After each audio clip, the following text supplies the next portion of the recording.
عرفتوا وقعتوا من نفسكم مع مين؟ شايفين الاحتفالات؟ شايفين لسه هنعمل مقام ونسميه مقام دور ال16 عشان بعد كده قبل ما تدخلونا كاس العالم تعرفوا احنا مين، وقبل ما تخرجونا تعرفوا احنا مين. ده لسه في عيد قومي هيتعمل بمناسبه الخروج من دور ال16. ده احنا ملوك الافوره، ده احنا اللي بدعناها. ده انتوا شفتوا حاجه؟ 10 ايام متواصلين احتفالات ولسه، واللعيبه لفت كل البرامج واحتفال في الاستاد واتوبيس مكشوف والعلمين والقاهره. اللي عنده العاب ناريه من دي اقول له يا عمي ما حدش عارف يعملها، احنا عملناها يا جماعه. احنا قبل كده الفيفا رساله قبل كده، بعد ما تحكوا في اي حاجه او تعملوا اي نكش ونوش مع مصر تراجعوا نفسكم وتجيبوا من الاول، عشان احنا مش اي حد، احنا شعب الله المختار يا ابني، احنا بعيد قوي. شفتوا وقعتوا نفسكم مع مين؟ شايفين؟ ده لسه فيها اصبر. الله يلا بالله المصريين. دابا كاس العالم قريب يسالي، صافي بقات دابا الارجنتين واسبانيا هي اللي بقات. صافي هاي الماتشات غيتسالاو وهما باقيين كيحتفلوا بالدور 16. العفو. المغاربه زعلانين ان هم طلعوا من دور الثمانيه، احنا قلنا ولع الدنيا. لا احنا هنعرف ابوكم. المصريين فرحانين ومزقططين ولكنهم خدوا كاس العالم.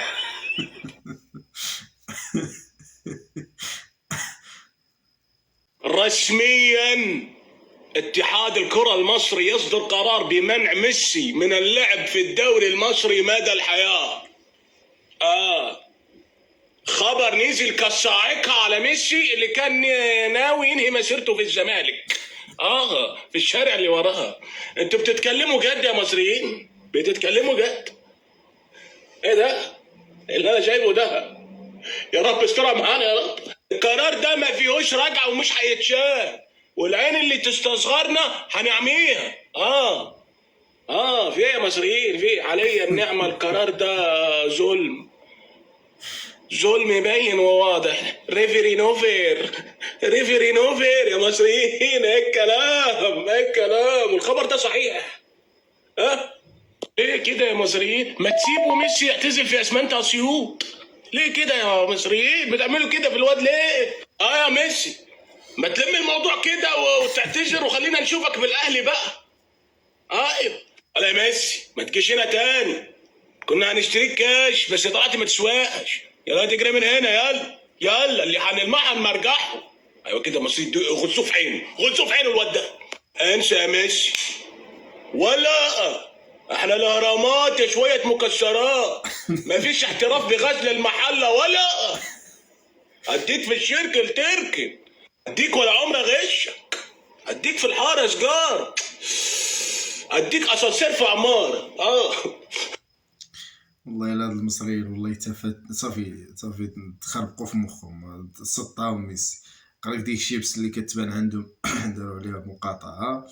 دابا هما خرجوا قرار اش نتوما كيطبلوا ويغيطوا ويغنيوا ويزمروا ويديروا كلشي، وميسي فين نتوما وفين ميسي؟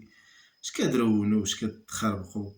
والله الا هاد المصريين وحق الله العظيم تاوبال اللي دراسو فيهم دابا بقوه التطبال ديالهم راه قريبين يولوا بحال جماعه ديال الزريبه وحق الله العظيم.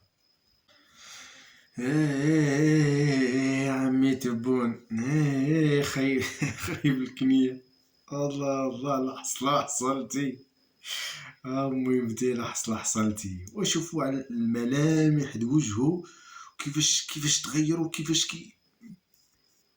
انا واش غنقول لكم واحد الحاجه، واش كيشبه راس الفكرون ولا ما كيشبهش؟ يعني راس الفكرون نيشان وحق الله العظيم. بغيت نكون مثلا دابا اللي كيجي شي اللي كيشبه راس الفكرون. شوف على اصل حصل الله يبارك الله. شوف فخامة الرئيس هو يدور حول العفو عن الصحفي كريستوف كلاز. هل سوف تلبون هذا النداء والدعوة للعفو عنه؟ أولا احتراما للعدالة الجزائرية لن أجيب عن السؤال إلا في الجزائر، لست في الجزائر ولن أجيب عن هذا السؤال. شكرا. طبيعة الحال ما تجاوبش تما، غتجاوب في الجزائر، حيتاش هادوك هما الهبه اللي كيعرفوا، هادوك هما الهبه اللي كيسمعوا ليك. تما راه ما تجيش تضحك عليهم وتقول لهم تحيا الجزائر ويتيقوك تما، راه ماشي تخرط عليهم غيتيقوك تما، راه ماشي تكذب عليهم غيتيقوك، لا خصك ترجع الزريبه ديالك باش تكذب عليهم باش يتيقوك. اما تما راه ما مكينش ليك، راه بطبيعه الحال راه ماشي بحال تما الناس راه بعقلها. ترجع الزريبه ديالك من حقك، من عاد وقف حدا الزريبه ديالك عاد تقول لهم انايا ودرت وانايا ما نطلقش ليه وانا والاخر، تخرجوا تصيفطوا حاجه طبيعيه. من هضر من شوف انا من هذيك من حقك، انا ما نلومكش، من حقك ترجع الزريبه ديالك اخريط وين حبيت. اللي باقي ما قراش الاخبار يجي عندي ستاسيوني هنا، حيت انا عندي بنت تبركيك كوم عارفيني. السي القجع ناري هادو يسمعونا. المهم ترأس واحد الاجتماع في الجامعة الملكية لكرة القدم. ايوا علاش ركزوا ناري طلقين ودنيهم. لا نسيت نقطع عنهم الضوء وحلاو الشاشة التليفون. على قلت الله اكبر. ايوا سيدي ركزوا على شنو؟ على الاستعدادات ديال كأس العالم 2030. يلا فاموس 2030 من دابا غادي نضمو حنا واسبانيا والبرتغال.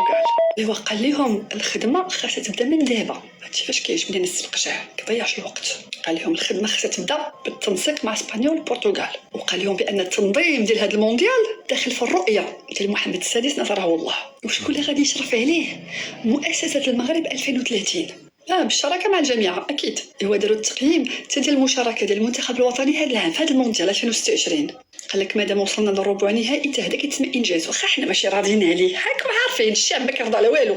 مني وجبت انا كنت ناويه نوصلوا ما ابعد، ولكن ما كتبش. شي وحدين كيدروا زيطه وزنبليطه على الثومون ما بصحتهم، ولكن حنا الربع ما رضيناش به، ولكن حتى هو انجاز الحقيقه قال. ولكن هاد النتائج اصلا ديالنا حنا راه ما جاتش غير هكاك، راه خدام عليها المغرب من شحال هادي. راه كنا في المرتبه 84 دابا حنا في المرتبه السادسه. الجاب ودابا ما خاصناش نبقاو في هذا النيفو، خاصنا نزيدو قدام كومبريندو. ايوا قال لك اللعابه داروا اللي في جهدهم ودافعوا على القميص الوطني يشكرون عليه في الحقيقه. وقال القجع بان الجامعه وفرت لهم ظروف مزيانه لكل شيء، البيعه كامله ضروري، الدعم النفسي، الام كل شيء على الام، لا الاب والاخت والاخ والابن والابن، عائله كامله، الاسره الداعم الاول للاعب. اش بلاتي لا ما نساوش وليداتنا ديال اوفان، حتى هو هضر عليهم السي القجع نوه بالاوفان. داكشي اللي حققناه تقريبا كامل، اوفان او 17 او 23 ميداليه البرونزيه 6-0 مع مصر اللي حضرت ليه انا شخصيا في نونت. ونزيدكم السي وهبي راه جددوا فيه الثقه، كونوا هانيين غيواصل قياده المنتخب الوطني. شوفوا راه هما ما هضروش على كل شيء، هضروا على هاد البارتيه واحد اخرين قال لك نهار الجمعه ويكملوا. اذا يتباع بيس. اول حاجه اختي اسمح لي كنزل لك فيديوهات ديالك كنحطو باش انت ولكن تباك مصدر موثوق، داكشي علاش كنحط فيديوهات ديالك. واسمح لي بزاف انت ملي كيقولوا لهم المغاربه نتوما ما كنتوش موجودين وما كنتوش كاينين وما كنتوش اصلا مذكورين من 62 كيتقلقوا. ها واحد منهم اسمع اش يقول، انا واحد منهم اسمع اش يقول عليهم. الاستعمار كان مانع حقيقي بأن تعرف بالجزائر مثلا؟ لا، لأنه لا يمكن أن تعرف بشيء غير موجود. لا يمكن. الإعلام هو ظل لعود، إذا كان العود مش موجود الظل ما كانش. الجزائر لم تكن موجودة لأن الجزائر لم تكن معروفة في تلك المرحلة. يعني الناس تتكلموا تونس تتكلموا مراكش المغرب، الجزائر أنكلوا بطيهم كما يقال غير معروفة تماما. طبعا للدليل أنه كي جاء عمونا فريد الأطرش غنى الأغنية نتاعو بساط الريح، قال بساط الريح والجناحين مراكش فين وتونس فين. يعني لم يذكر الجزائر وغضب منه وقتها الجزائريين بل طردوه. في قسنطينة قالوا لي ضربوه بالطماطم. نعم طردوه مطلوب لأنه الجزائر لم تكن موجودة. لكنكم كنتم طلبة أنتم في المشرق العربي، كان بإمكانكم أن تعرفوا بالجزائر أكثر. صح. الجزائر وش هي الجزائر هذه يا أخي؟ بلاد موجودة، وش راهي تدير؟ وش تقول لهم؟ هناك نوع من هل الاستعمار كان مانع حقيقي بأن تعرف بالجزائر مثلا؟ لا، لأنه لا يمكن أن تعرف بشيء غير موجود. لا يمكن. الإعلام هو ظل لعود، إذا كان العود مش موجود الظل ما كانش. الجزائر لم تكن موجودة لها الذكريات القديمة نتاع زيارة أحمد شوقي، زيارة محمد عبده، الجزائر اختفت.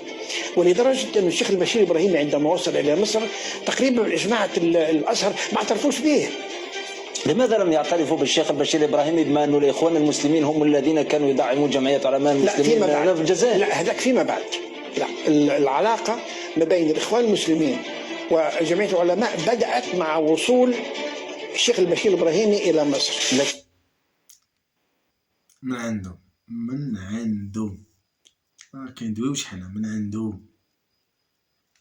كهرباء احنا الدولة الوحيدة، وهذا على الحساب تاع الأمم المتحدة، احنا الدولة الوحيدة اللي فاتت المعدل اللي كانوا حسبته الأمم المتحدة. الدولة الوحيدة ما كانش لا أمريكان ولا فرنسا ولا الروس.